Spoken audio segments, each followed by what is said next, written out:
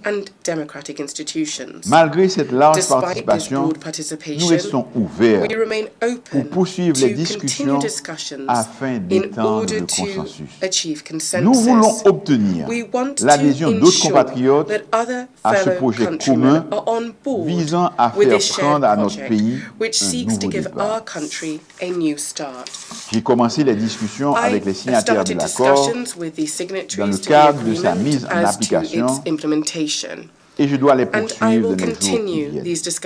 J'ai choisi la voie la plus rapide pour aller vers des élections libres, transparentes, inclusives et non partisanes.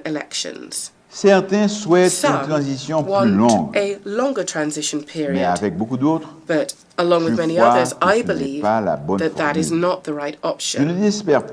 I have not given up hope of convincing those who are still reluctant to join the signatories of this agreement so that we can move forward together, seeking peace and ongoing dialogue towards lasting solutions facing our country. Monsieur le Président, Mr. President, à la crise politique que je viens de décrire brièvement s'ajoutent les conséquences des catastrophes naturelles à répétition.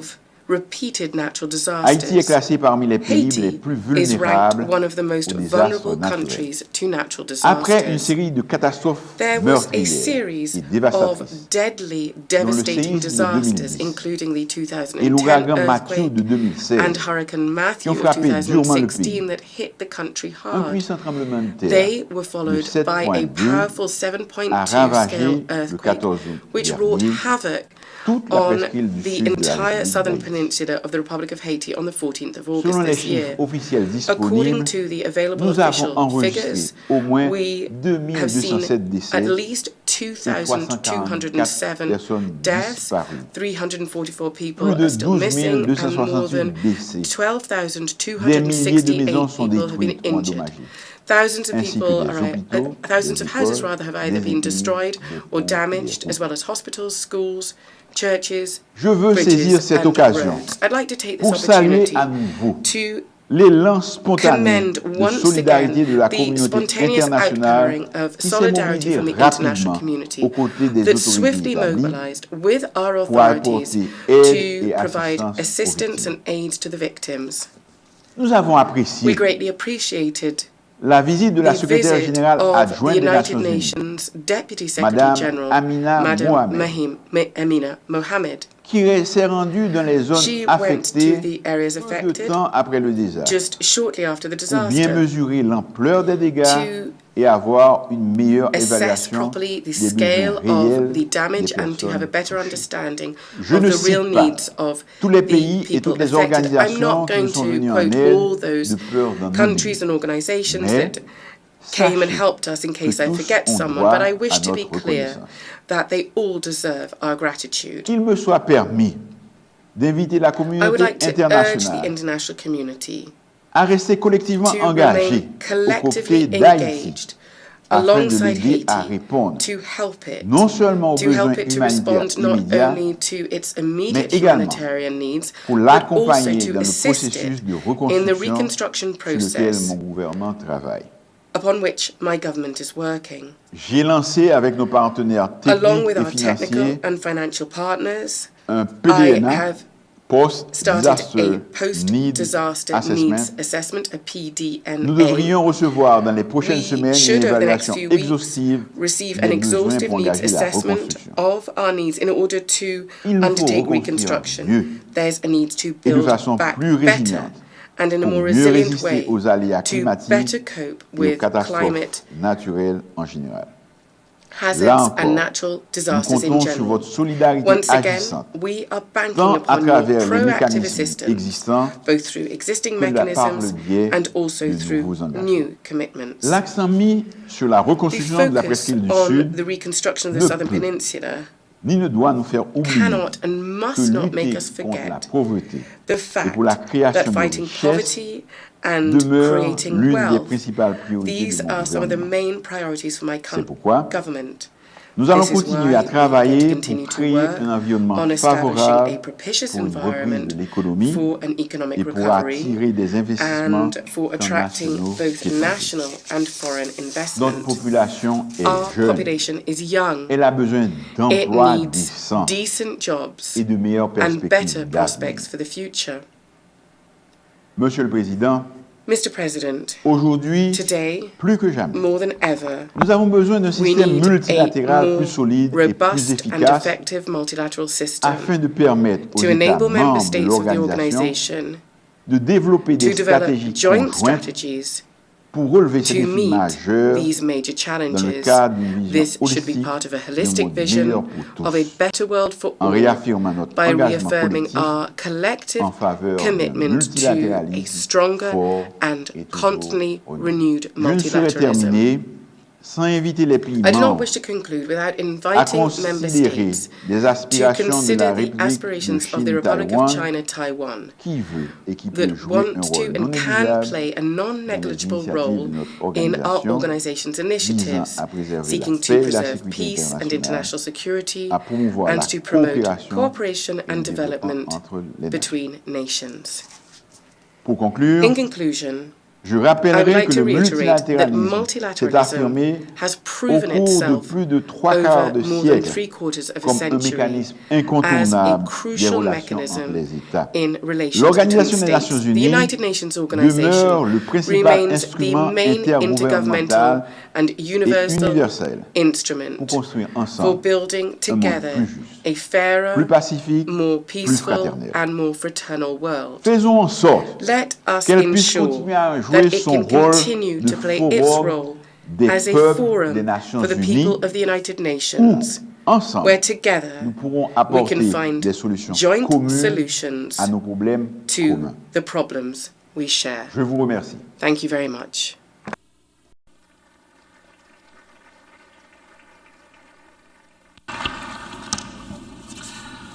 Au nom de l'Assemblée générale, je tiens à remercier le Premier ministre, ministre des Affaires sociales et du Travail de la République d'Haïti pour l'allocution qu'il vient de prononcer. I now give the floor to the distinguished representative of Malaysia to introduce an address by the head of government.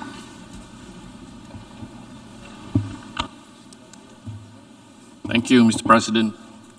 I have the honor and privilege to introduce the Honorable Datuk Sri Ismail Sabri Yaakob, Prime Minister of Malaysia. Thank you.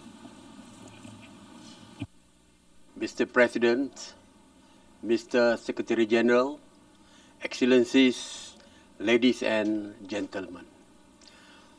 I join others in congratulating you, Mr. President, on your election as President of 76th session of the UN General Assembly.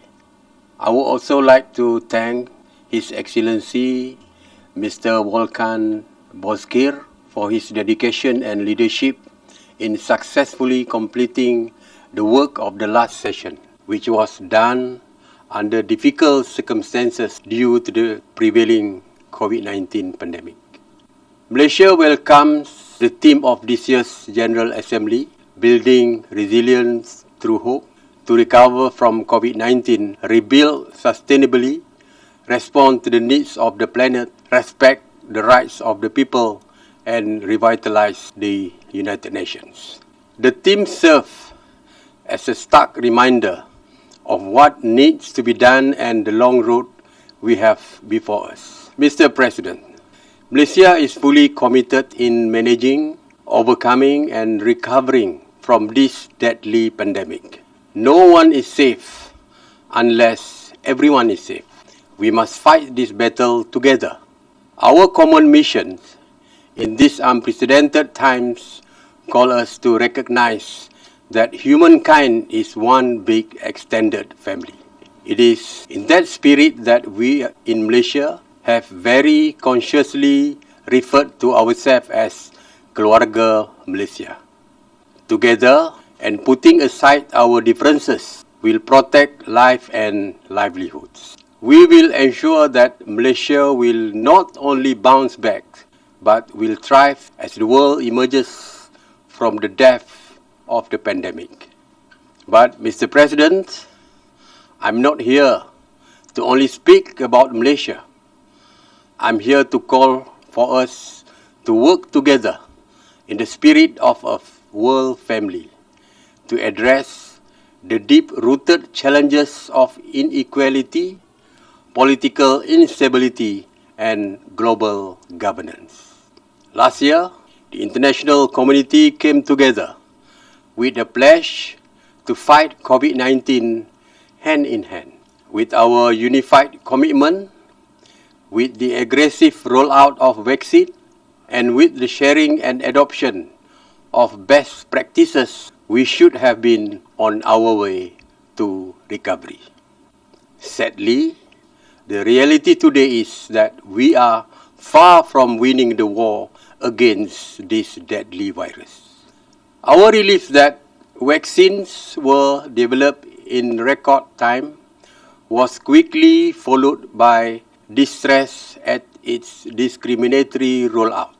While most vaccine-producing nations, as well as those that have the financial means, have achieved some measure of success, the majority of the world's population, mainly from the middle income and least developed countries, remain unvaccinated. Nevertheless, our focus should not just be on vaccines. There are other aspects of health and require our attention. Many health challenges transcend national borders. COVID-19 is just the latest challenge besetting us. Before that, the international community had to deal with other serious outbreaks which had their unique security and socio-economic dimension. With the growing frequency of global health threats, this world family must come together and engage in more effective health diplomacy. We must ensure greater collaboration, not just to end this pandemic, but on an array of other health-related issues. These include expanding the public health capacity of nations, particularly by enhancing their access to relevant technology and knowledge.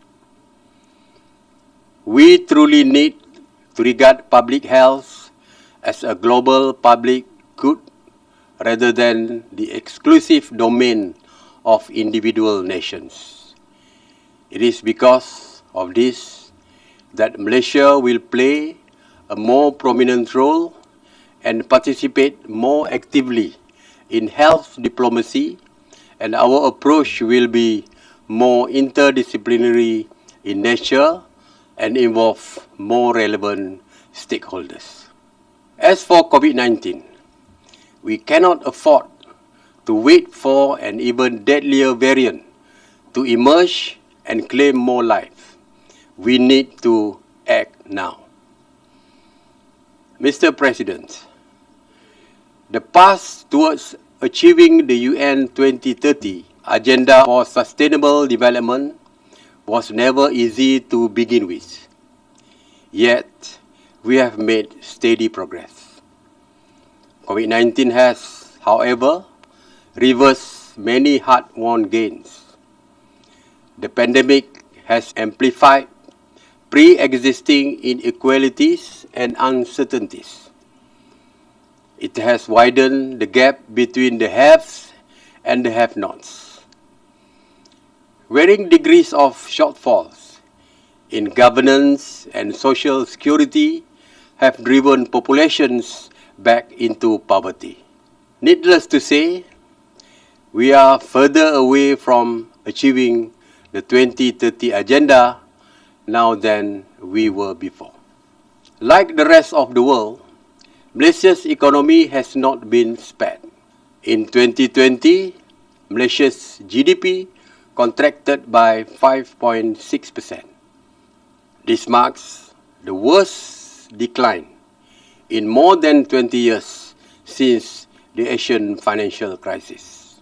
From the beginning of the pandemic, Malaysia took a whole of government and whole of society approach in addressing this unprecedented crisis. We executed a clear strategy with focus on three thrusts. Firstly, we expanded our healthcare delivery system to prevent the spread and tend to the infected. Secondly, we provided strategic fiscal injections to safeguard the economy. And thirdly, we protected the people's livelihood. In doing so, we introduced economic stimulus package worth about 130 billion USD, or 36% of our GDP. We ensured inclusive growth by addressing poverty while providing a social safety net to protect vulnerable groups. These packages also play an important role in assisting enterprises to remain afloat during these difficult times. Almost 2 years into the pandemic, we realized that we need to balance between keeping our people safe while protecting their livelihoods. As such, Malaysia introduced the National Recovery Plan as the nation's exit strategy from the pandemic. This includes speeding up vaccination rates, which stand at more than 500,000 doses daily in recent weeks. It also includes reopening key economic sectors to revive the economy. We are pleased that these efforts, as well as our pursuit in attaining the 2030 Agenda on Sustainable Development, were commended during our voluntary national review in July this year. That said, rebuilding lives and economies after the pandemic will not come easy.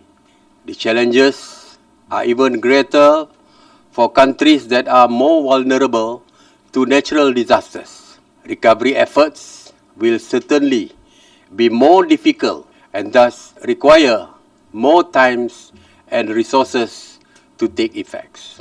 For Malaysia, mainstreaming sustainability is key in ensuring a smooth transition to a greener socio-economic ecosystem. We have set ambitious plans to facilitate the transition to a more sustainable, low-carbon, and climate-resilient future. We have introduced policies, including the concept of circular economy, which will drive mitigation and adaptation initiative in our cities. We are confident that they will greatly contribute towards making Malaysia's low-carbon nation by 2050. At the same time, developed countries have the responsibility to provide financial resources and technology transfer to the developing world to undertake sustainable initiatives.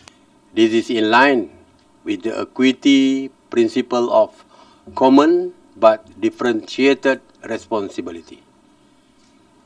Mr. President, the development and deployment of nuclear weapons continues to be a threat to all mankind. Given the global health crisis, we find it disheartening that billions of dollars are being spent to maintain and modernize nuclear weapons rather than on saving life and livelihood. Malaysia supports the total elimination of nuclear weapons and the assurance that they will never be produced again. This is the only guarantee against the catastrophic consequences arising from their use. Towards this end, Malaysia welcomes the coming into force of the Treaty on the Prohibition of Nuclear Weapons, or TPNW, earlier this year. Malaysia reaffirms its commitment to the Treaty of Non-Proliferation of Nuclear Weapons, NPT, and as chair of Main Committee 1 on Nuclear Disarmament for the 10th NPT Review Conference, we will strive towards bringing state parties together and do our best to steer deliberations towards a fruitful outcome. Mr. President, Malaysia has always been a firm believer in all efforts and initiatives that promote peaceful coexistence between nations, between different peoples, and between different faiths and cultures. As a multicultural, multiracial, and multi-religious country, Malaysia strongly believes that we have been practicing can also be applied to the entire world. At the same time, we are a strong proponent of multilateralism. Both multilateralism and peaceful coexistence are mutually reinforcing. We need to realize that as we progress further, we should be far more integrated and stronger as a family of nations. Respect and mutual understanding must be the backbone and essence in our interactions and discourse. We believe that diversity can be a powerful source of strength and resilience. Thus, we need to take a deeper look at the many qualities that make up our family of nations. It is no longer enough that we tolerate differences, but we should instead learn to celebrate and treat them with genuine curiosity and meaningful respect. Amid the global uncertainties, it is time for us to work and strengthen our efforts towards living together in peace and harmony. As such, Malaysia will continue to do what it can in promoting peace and preventing conflict in the conduct of its foreign policy. With this approach, Malaysia will continue to uphold its fundamental principles of defending the nation's sovereignty and interests, maintaining good relations, including promoting tolerance, mutual respect, and understanding among all peoples and actors of all nations. As a member state of ASEAN, Malaysia is committed in preserving ASEAN region as a zone of peace, freedom, and neutrality, ZOFAN. Malaysia also reaffirms its commitment towards global peace, security, and prosperity by continuing to lead on the issuance of a joint communique on global ceasefire in June this year. We strongly believe that the UN membership must speak with one voice on the need for an immediate cessation of hostilities in all corners of the world. This would allow governments and all stakeholders to focus their attention on combating humankind's deadliest enemy. Nevertheless, Mr. President, it is unfortunate that we are far from realizing this global ceasefire. Many places are still experiencing instability.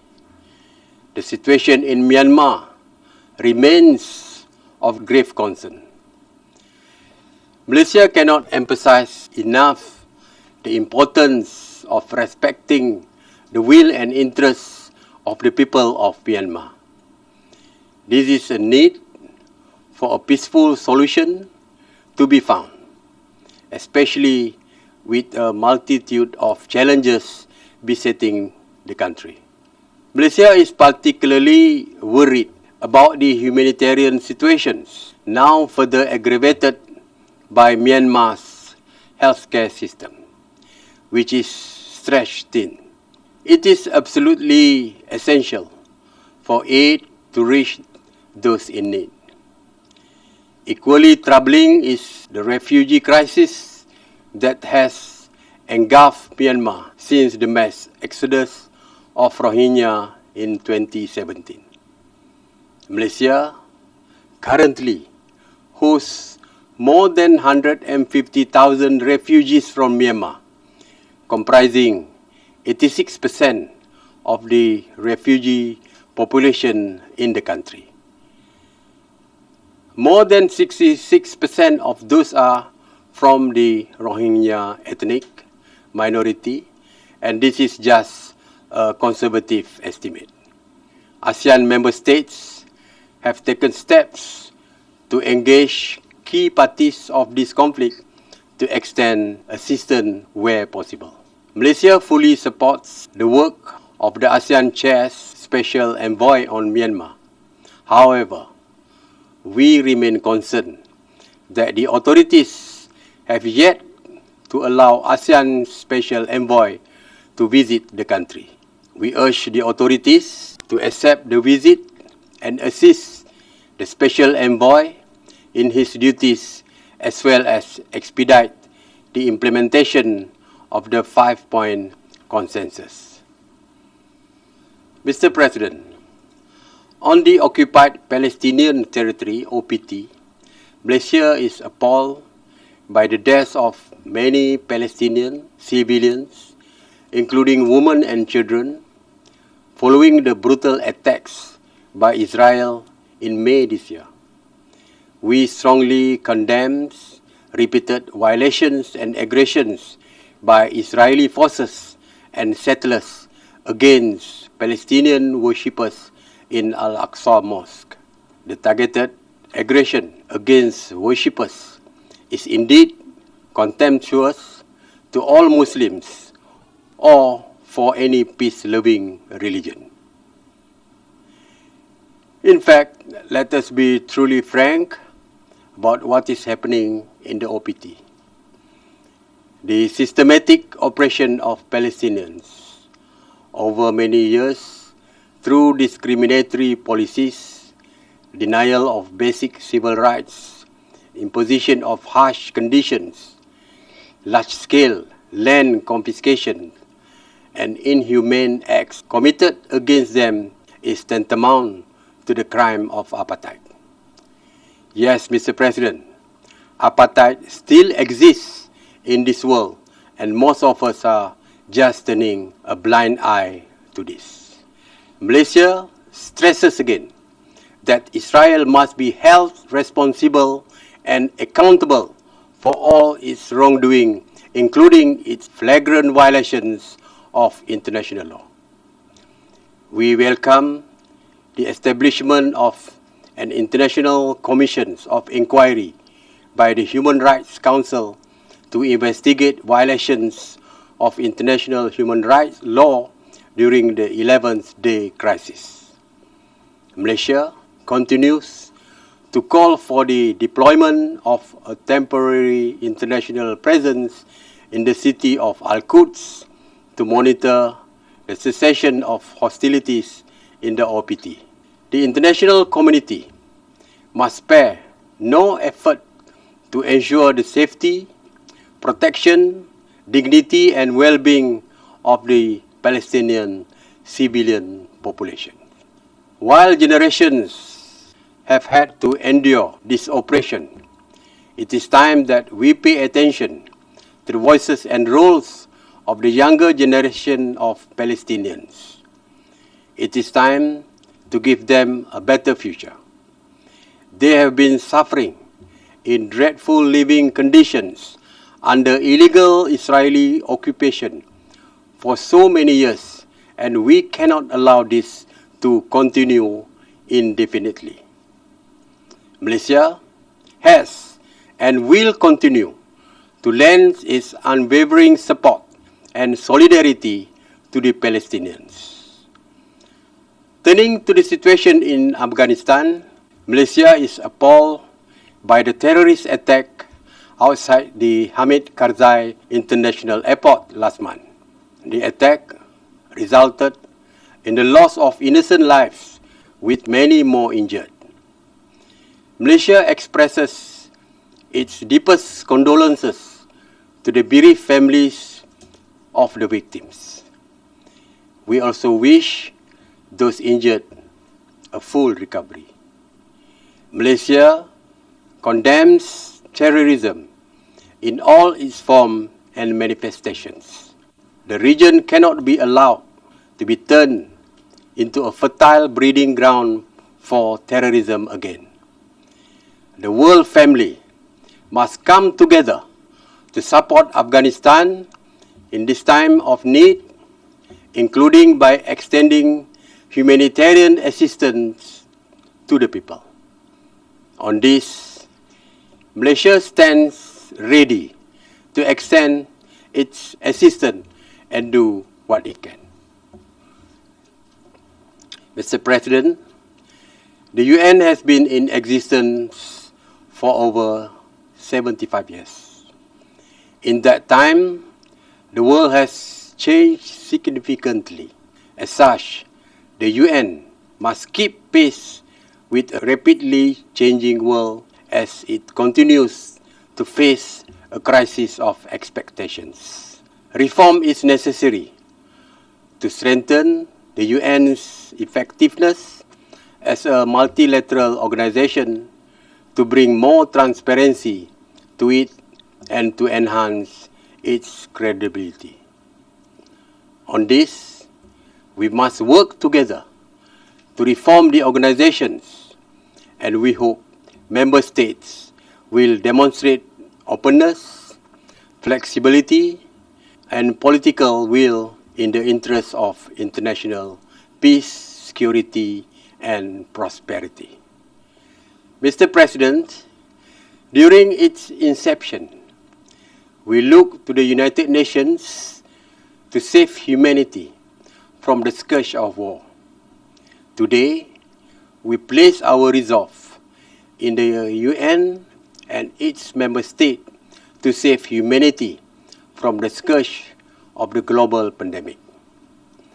The pandemic has shown that we need to improve our resolve to strengthen international cooperation and multilateralism and consider ourselves as a family of nations.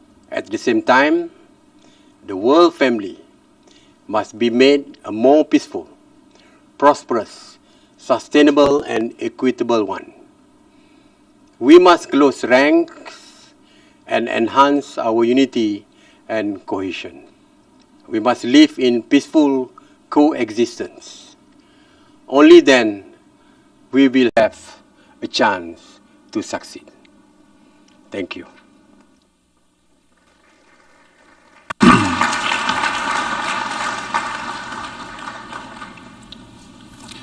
On behalf of the General Assembly, I wish to thank the Prime Minister of Malaysia for the statement just made.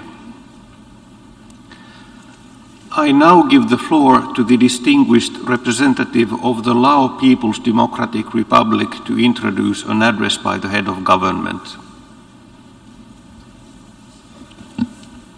Mr. President, it is my distinct honor to introduce a pre-recorded statement by His Excellency Pankang Vipawan, Prime Minister of the Lao People's Democratic Republic.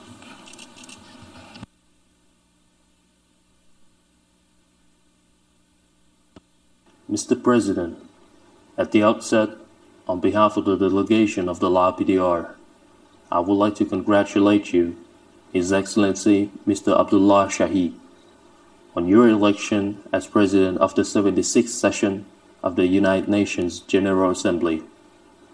I am confident that with your extensive diplomatic experience, you will be able to lead the deliberation to a great success. Taking this opportunity, I would also like to commend His Excellency Mr. Wolfgang Bosquier for his successful presidency of the 75th session of the UNGA.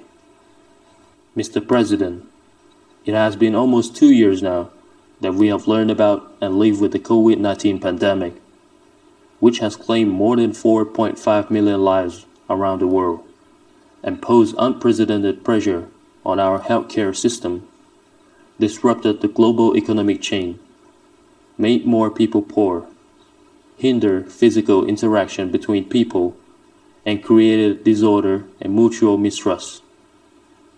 Although this kind of situation had occurred before in human history, but what we are encountering now is considered the most severe crisis and remains unpredictable for how long we will eventually overcome it. Nonetheless, the last 2 years have given us many lessons learned. The key lesson we have drawn from is to uphold a genuine cooperation among all in local and international community. This unity, prejudice, and mutual antagonism will not only make us succumb to COVID-19, but it could further bring about catastrophe for humanity. Lessons from the pandemic have taught us that where there is unity, mutual cooperation, and support, there the success on containing COVID-19 prevails. Mr. President, I am delighted to observe that during the span of COVID-19 pandemic, the international community has attached great attention and has been determined to combat and contain COVID-19 pandemic. This issue has become an international agenda at all fora, be it at bilateral or multilateral levels, where preventive measures and solutions are discussed and agreed upon. This has given us encouragement and impetus to triumph over the COVID-19 pandemic in the near future. The global commitment toward enhanced cooperation has clearly been translated into practical actions, such as information and lessons learned sharing, and execution of various preventive measures, including provision of medical supports, vaccines, and medicines, as well as adoption of mitigation measures to address the social and economic impacts from the outbreak of COVID-19.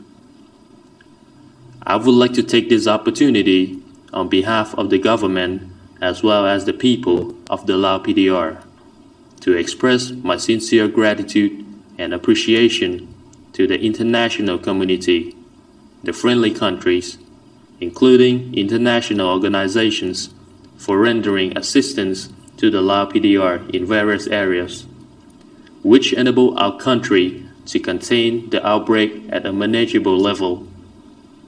This is a reflection of effective concrete assistance and genuine cooperation of the international community, and I hope that the Lao PDR will continue to receive further support in the future. Mr. President, although the fight against COVID-19 pandemic in many countries has gained a positive momentum, however, if we do not continue our enhanced cooperation and mutual assistance, be it at the political or technical levels, we would hardly overcome this crisis. Against this backdrop, I would like to urge the international community, particularly the countries with advanced medical science, and all scientists worldwide to make concerted efforts in combating COVID-19, especially in research and development of vaccines, medicines, including cooperation on COVID-19 origin tracing. We should avoid blame game and politicization of COVID-19 issue that may lead to political discourse. We are enthusiastic to see all medical scientists around the world coming to work closely together in finding ways to protect people's lives without discrimination. On another note, throughout the past 2 years, COVID-19 has destroyed global economic chain, forcing every country in the world into economic recession and stagnation. It has created direct impacts on socio-economic development of every country, especially developing and least developed countries, including the Lao PDR. The progress made prior to COVID-19 in the implementation of international commitments, namely the Sustainable Development Goals, and others, have been undermined. Moreover, the ability and capacity of these countries to recover from this impact has been minimal In this regard, I would like to call on the international community, particularly the developed countries, to give importance to and pay attention on enhancing assistance to the developing and least developed countries in order to enable them to overcome the impacts from COVID-19. Mr. President, as mentioned above, Lao PDR, like many other countries, has been affected by the COVID-19 pandemic. The national economic growth, as well as progress made in the implementation of the National Socio-Economic Development Plan, have significantly been undermined despite the efforts made by the Lao government, such as adopting the short and long-term measures, which include the integration of SDGs into the 5-year National Socio-Economic Development Plan, as well as the Development Strategy 2025 and the Vision 2030. Furthermore, there has been an effort to implement the Istanbul Program of Action, with an ambition to lift the country out of the least developed country status in the near future. Although Lao PDR successfully met all the 3 criteria for graduation from LDC status in the second review in February 2021, we still have concerns over the impacts of COVID-19 that may impair Lao PDR's competence to remain on track in all the 3 established criteria. Under these difficult and challenging circumstances, nevertheless, Lao government has continued its effort to implement its 9th 5-year National Socio-Economic Development Plan from 2021 to 2025 that was recently adopted by the National Assembly, while the issue of addressing the economic and financial constraints and the fight against drug was made a national agenda, calling for all walks of life nationwide to effectively implement this national priority. Taking this opportunity, I would like to request the international community to consider their continued support and assistance to the government and people of the Lao PDR, so as to make our goal as well as our national agenda a reality. Mr. President, in the regional cooperation context, Lao PDR has actively participated and contributed with great responsibility under the framework of ASEAN, especially in the maintenance and promotion of peace and stability in the region, to create an environment conducive for the development cooperation of ASEAN member states. In addition, ASEAN has attached the importance on the cooperation for the prevention and response to COVID-19, as well as post-COVID-19 economic recovery, aimed at building ASEAN a community with strong foundation for the future by adhering to the principle as stipulated in the ASEAN Charter in the wake of ever-increasing international integration and interdependence. At the same time, Lao PDR is committed to reducing the development disparity and promoting the intra-ASEAN and inter-regional connectivity, putting all efforts in utilizing potentials within the region together with the external ones in the implementation of the 4th Initiative for ASEAN Integration and the Master Plan for ASEAN Connectivity 2025, with a purpose to create an opportunity to promote infrastructure development, poverty reduction, and sustainable development in the region. On this note, the Lao PDR continues its economic infrastructure development in order to efficiently facilitate the regional and sub-regional integration through various cooperation frameworks. One of the milestone events in the coming months is the inauguration of the China-Laos high-speed railway to be held by the end of 2021, which will mark the first ever Lao PDR's railway and the opening of a new era under the Vision to transform a landlocked into land-linked country, so as to further promote the better facilitation of regional trade. Mr. President, in the midst of the current global situations, which are overwhelmed with complexity, conflicts, and different perspectives, Lao PDR still stands solid on its foreign policy for peace, independence, friendship, and cooperation, as well as on the principles of conflict resolution through peaceful means, and non-interference in others' internal affairs, and always believe that peace and security is the ultimate priority and prerequisites for every nation's socio-economic development. Therefore, negotiations by peaceful means and dialogue with sincerity are pivotal in ensuring peace and cooperation. Isolation, confrontation, and unilateral sanctions imposed on one country bring no benefit for any parties involved and the international community at large.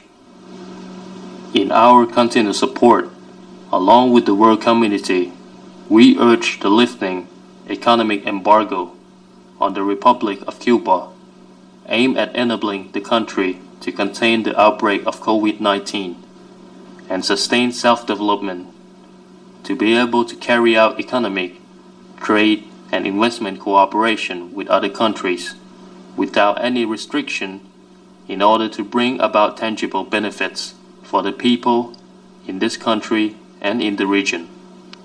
The prolonged Israeli and Palestinian conflict over many decades has resulted in great loss of lives and properties for the Palestinians and Israeli, of which it should have been solved by peaceful means. The Lao PDR once again calls for the relevant parties to resume dialogues and mutual trust building for solving the issue, aimed at accomplishing the establishment of two sovereign states of Palestine and Israel, peacefully coexisting under the relevant UN resolution. Mr. President, Lao PDR has attached the importance of addressing climate change by integrating the commitment under the Paris Agreement into its National Socio-Economic Development Plan and the National Green Growth Strategy. From 2000 to 2020, the greenhouse gas emission by Lao PDR has been lowered by 34% in comparison with the baseline emission. Furthermore, the government has presented a nationally determined contribution on climate change to the United Nations, in which it targets to reduce 60% of the greenhouse gas emission by 2030. This is another remarkable step of the Lao PDR in contribution to tackling climate change issue and upholding its commitment under the Paris Agreement. In this regard, Lao PDR sincerely urged all countries around the world to reinforce their efforts to realize the Paris Agreement commitment in order to prevent and minimize the occurrence of severe natural disasters and devastating impacts on our planet.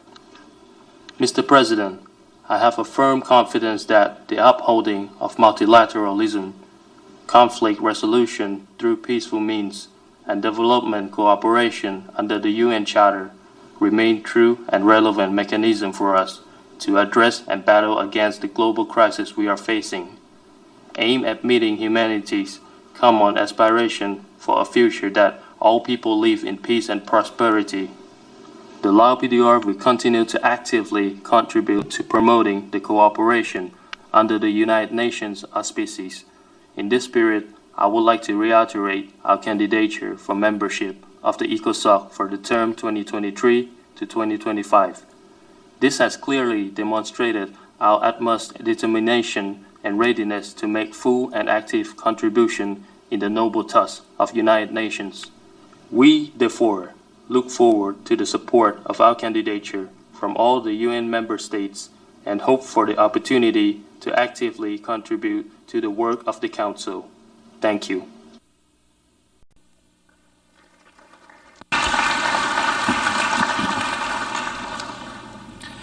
On behalf of the General Assembly, I wish to thank the Prime Minister of the Lao People's Democratic Republic for the statement just made. I now give the floor to the distinguished representative of the Sudan to introduce an address by the head of government. Thank you. Mr. President, Excellencies, ladies and gentlemen, I have the distinct honor to introduce to you a pre-recorded statement of His Excellency Dr. Abdullah Adam Hamdouk, the Prime Minister of the Republic of the Sudan. Thank you. بسم الله الرحمن الرحيم. السيد الرئيس، السيدات والسادة أصحاب الجلالة والفخامة، رؤساء الدول والحكومات، السيد الأمين العام، السيدات والسادة، السلام عليكم ورحمة الله تعالى وبركاته. سعدنا أن نخاطبكم وقد مضى أكثر من عامين على ثورة ديسمبر المجيدة التي مهرتها دماء السودانيين بكل فئاتهم، فجاءت تعبيرا صادقا عن آمال وتطلعات شعبنا في الحرية والسلام والعدالة. كما يطيب لنا أن نتقدم إليكم بالتهنئة الصادقة سعادة الوزير عبد الله شاهد على انتخابكم رئيسا للجمعية العامة، وتمنينا لكم كل توفيق وسداد، آملين أن تكلل أعمال هذه الدورة بكل نجاح. ولا يفوتنا أن نعرب عن تقديرنا للجهود الكبيرة التي بذلها سلفكم، سعادة السفير فولكان بوسكير رئيس الدولة السابق. تأتي مداولات هذه الدورة وما زالت آثار جائحة كورونا الفتاكة تلقي بظلالها على كافة مناحي الحياة، لا سيما في الدول الفقيرة، وللتصدي لأخطار الفيروس الذي أخذ يظهر بعينات متغيرة في الوقت الذي تكابد فيه دول العالم الفقير لتأمين الحصول على اللقاح اللازم لشعوبها.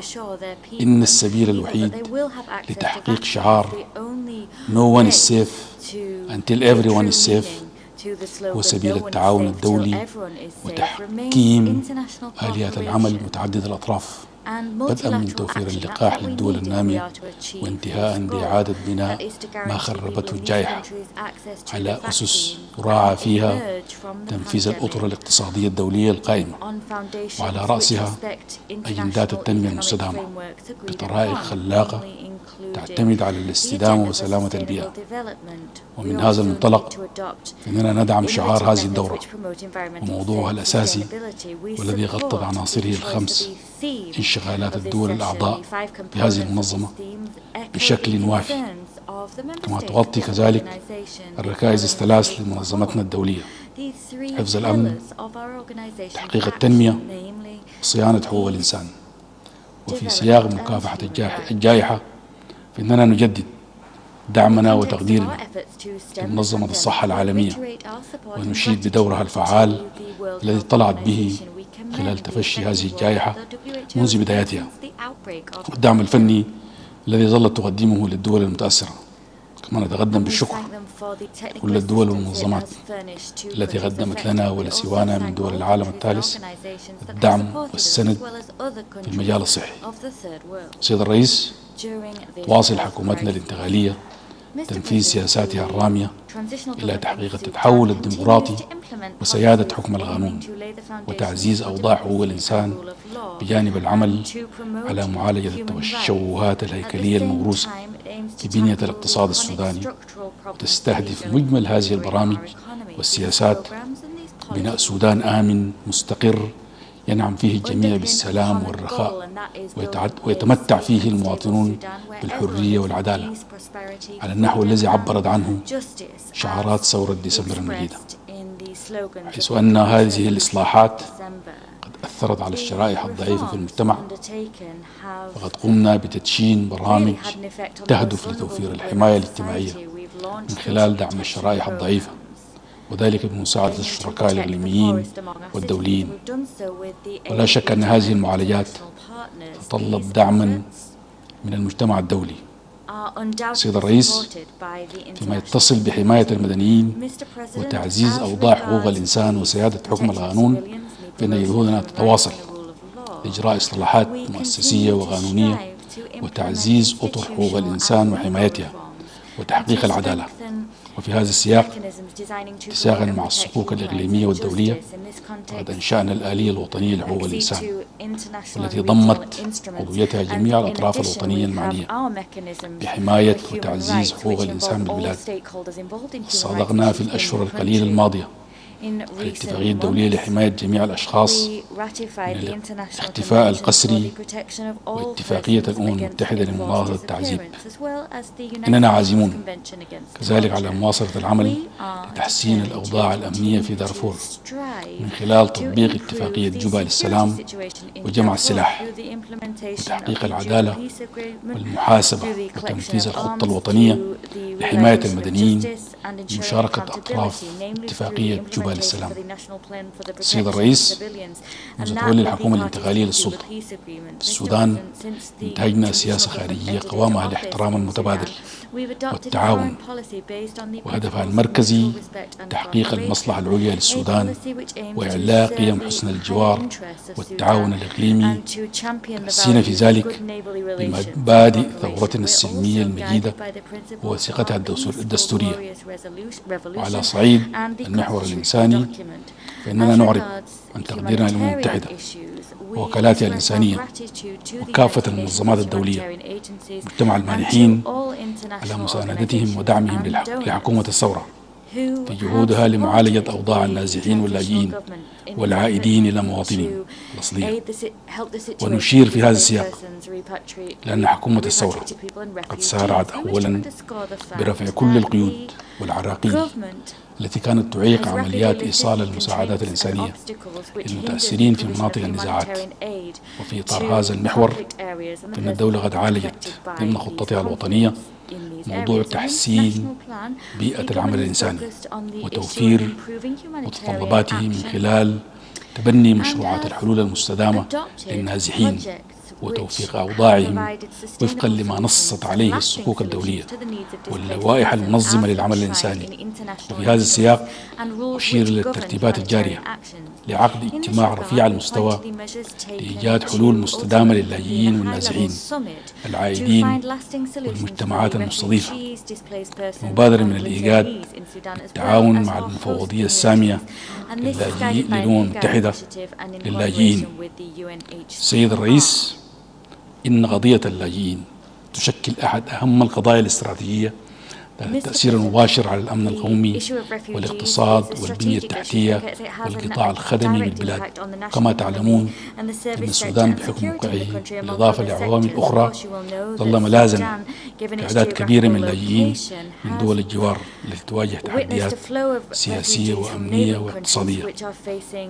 تمثل المجتمعات المستضيفة الخط الأول في توفير الحماية والتضامن للاجئين وتتقاسم معهم الموارد رغم محدوديتها، غير أنها لم تحظى بالدعم اللازم، إذ أن وضع اللاجئين بالمعسكرات أفضل بكثير من المجتمعات المستضيفة، مما يستدعي من المجتمع الدولي المساهمة الفاعلة في تنمية هذه المجتمعات في إطار المشاركة في تحمل الأعباء.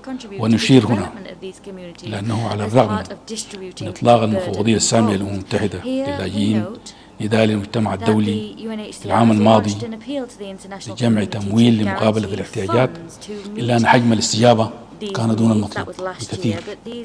ومن هذا المنطلق فإن السودان يناشد الأسرة الدولية كل المنظمات العاملة في الشأن الإنساني والمانحين لتوفير الدعم اللازم وحشد الموارد لمجابهة التحديات التي يفرضها هذا الوضع الإنساني الطارئ.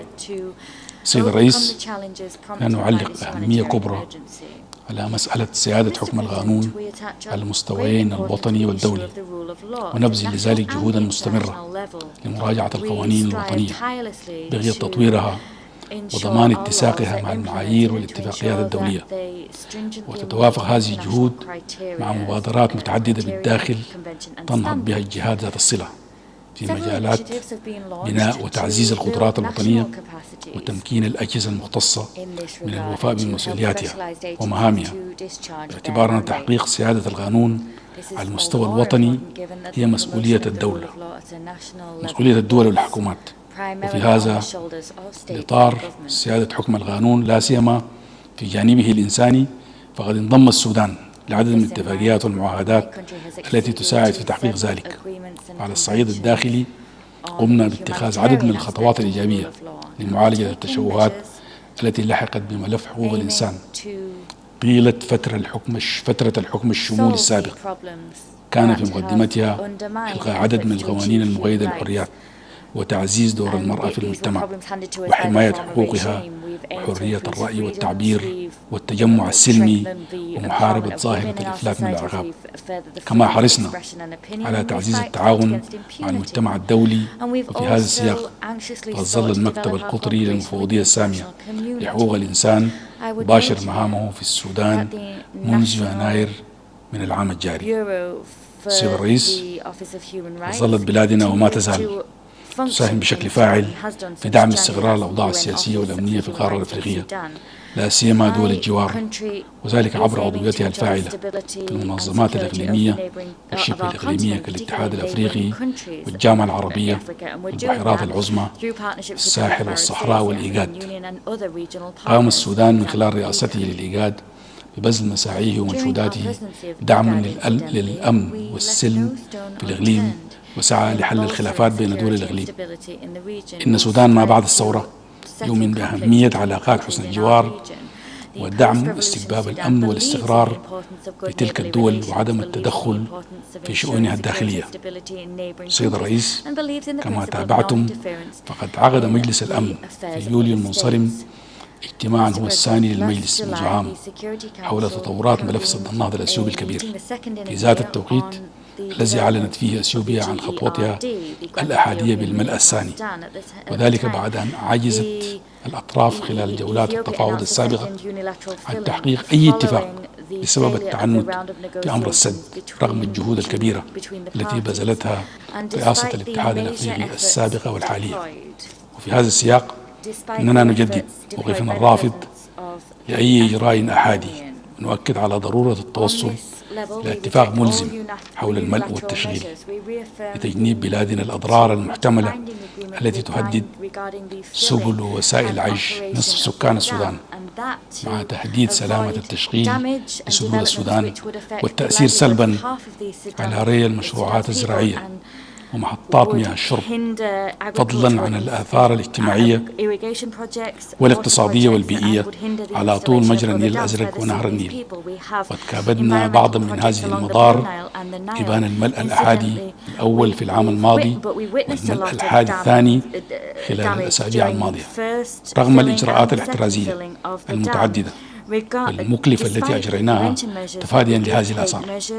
إننا نعيد التأكيد على أن وضع ملف سد النهضة أمام مجلس الأمن جاء لتعزيز مسار التفاوض الحالي تحت مظلة الاتحاد الأفريقي بما يمكن من تحقيق الاتفاق المنشود.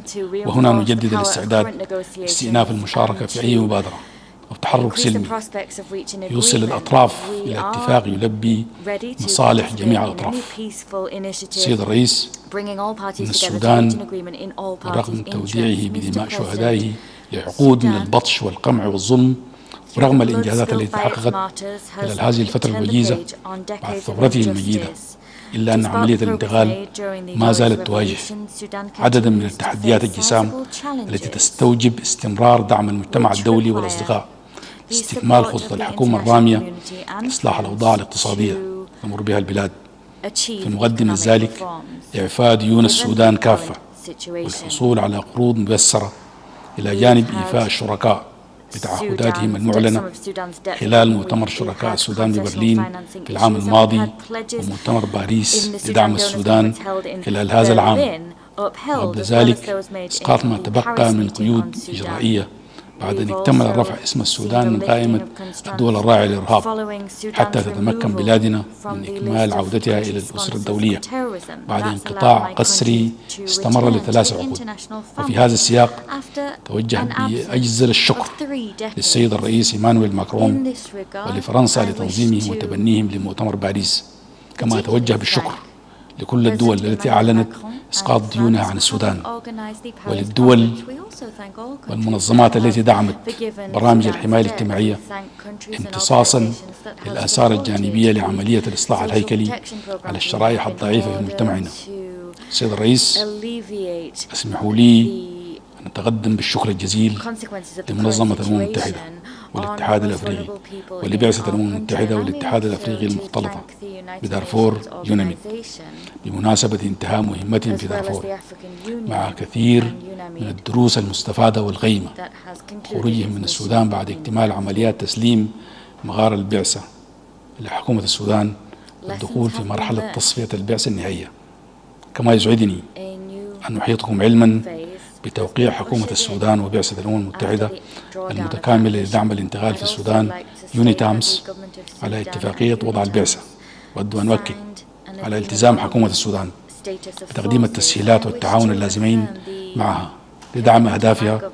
كما أود أن أشيد بالروح الإيجابية التي تتعامل بها بعثة يونيتامس وأدعوها لبذل المزيد من الجهد لتنفيذ تفويضها في مساعدة حكومة السودان لتحقيق عملية الانتقال الديمقراطي وفق مرجعيات ومحاور القرار رقم 2425 المنشئ لولايتها. وبالرغم من أن الحكومة الانتقالية قد خطت إلى حد كبير تحديات تحقيق السلام، إلا أن تحديات ما بعد السلام تظل أكبر، وعليه نأمل أن يلعب المجتمع الدولي ومنظمات الأمم المتحدة وبعثة يونيتامس دورا فاعلا في عملية بناء السلام وعودة النازحين وتوفير الموارد المالية والفنية لعمليات الدمج والتسريح وغيرها من العمليات المرتبطة بتسريع تنفيذ بنود الترتيبات الأمنية كما جاءت في اتفاق سلام جوبا. سيد الرئيس، ختام أرجو التأكيد لأن مسيرتنا ماضية استكمال مشروعات البناء، إصلاحا لمؤسساتنا ونظمنا الداخلية، وتعزيزا لعلاقاتنا الخارجية حتى تكتمل عودة السودان عضوا فاعلا في محيطه الإقليمي والدولي، مشاركا في صناعة المستقبل الذي نريد، مساهما في تعزيز دور الأمم المتحدة وصولا إلى تعضيد التعاون والعمل الجماعي كمنهج ناجح لمواجهة التحديات التي تهدد شعوبنا. شكرا سيد الرئيس.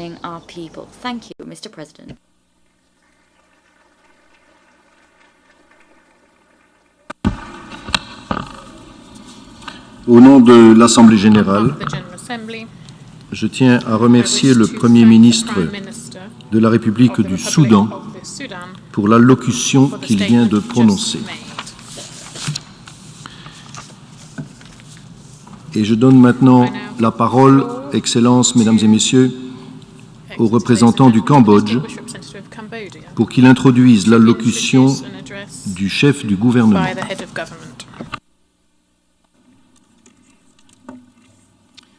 Mr. President, I have the distinct honor to introduce the pre-recorded statement by Samdech Akya Mohasena Padai Decho Hun Sen, the Prime Minister of the Kingdom of Cambodia.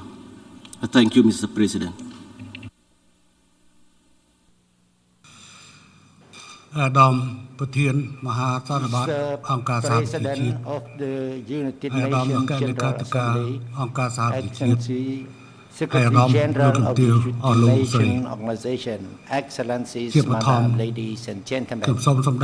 At the outset, let me express my heartfelt appreciation to Excellency Volkan Bokir for his past effort to guide the work of the 75th session of the United Nations General Assembly.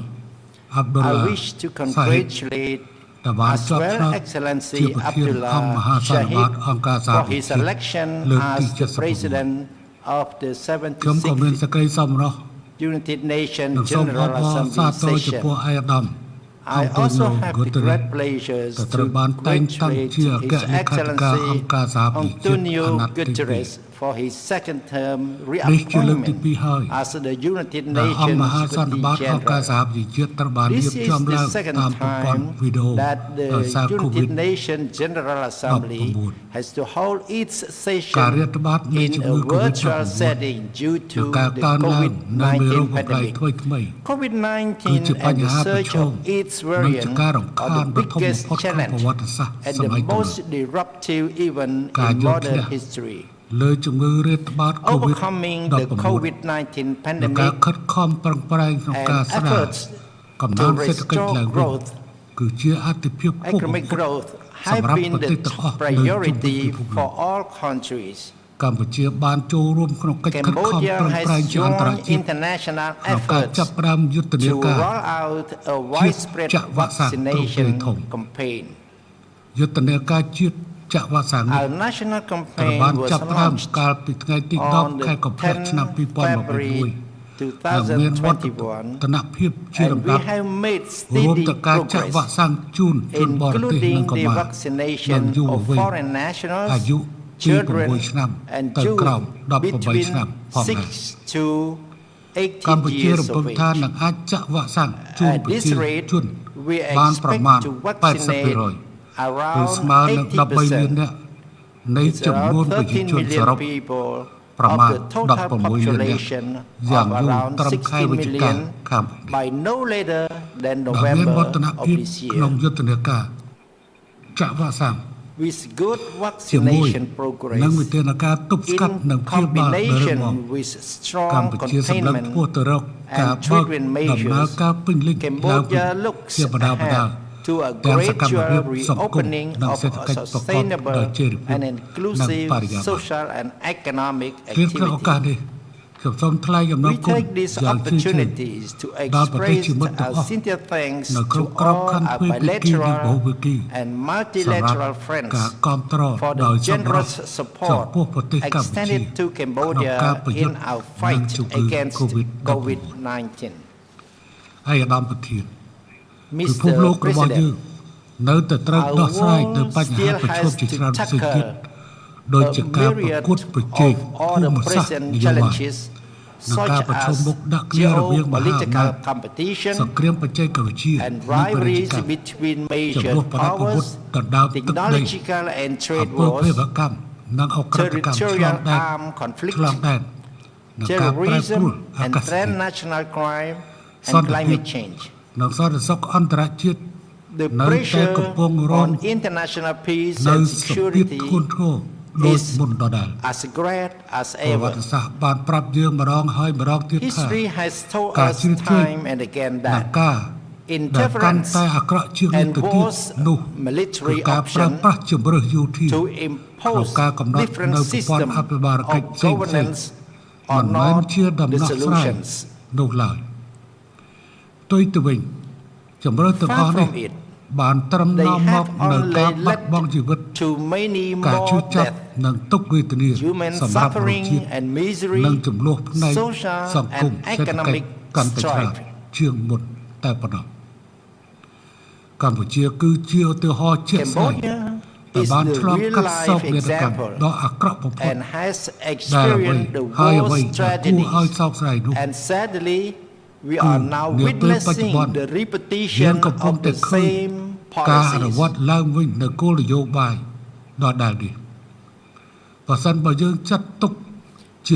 the recent event in Afghanistan and many more before it are lessons to be learned from, there is great merit to respect the wishes of each nation and their people's right to self-determination.